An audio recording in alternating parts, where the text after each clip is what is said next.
Madam, দুদিনের পৃথিবী, আমি এখানে মাত্র কিছুদিনের জন্য এসেছি।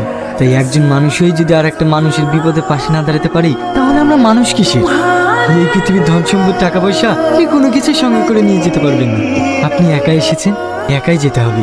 সত্যি আপনার তুলনা নেই। ড্যাডি, তোমার সঙ্গে আমার একটা কথা ছিল। কি কথা? আমি বিয়ে করতে চাই। এ তো খুশির খবর। তাহলে আজই আমার বন্ধুকে ফোন করে ব্যাপারটা জানাচ্ছি। ড্যাডি, তোমার বন্ধু ছেলে কিনা? আমি একটা ছেলেকে পছন্দ করেছি। সে কিন্তু গরিব, কিন্তু তার মনটা ভালো। কিন্তু আমাদের স্ট্যাটাসের সঙ্গে মিলবে কি করে? ড্যাডি, ওর কিছু নেই তো কি হয়েছে? আমাদের তো সব কিছু আছে। কাঁদিস না, এই পৃথিবী ছেড়ে সবাইকে একদিন চলে যেতে হবে। এই কষ্টটা আমি অনেক আগেই পেয়েছি, কিন্তু আমাদেরকে তো বাঁচতে হবে। বল, খেয়ে নে। রিয়াজ, ম্যাডাম আপনি? বিশু, হ্যাঁ ম্যাডাম, বিশুর আব্বা কালকে মারা গিয়েছে। তোমাকে একটা কথা বলার জন্য এসেছিলাম, কিন্তু এই মুহূর্তে তোমাকে যে কিভাবে বলি সেটাই ভেবে পাচ্ছি না। তোমাকে আমি বিয়ে করতে চাই।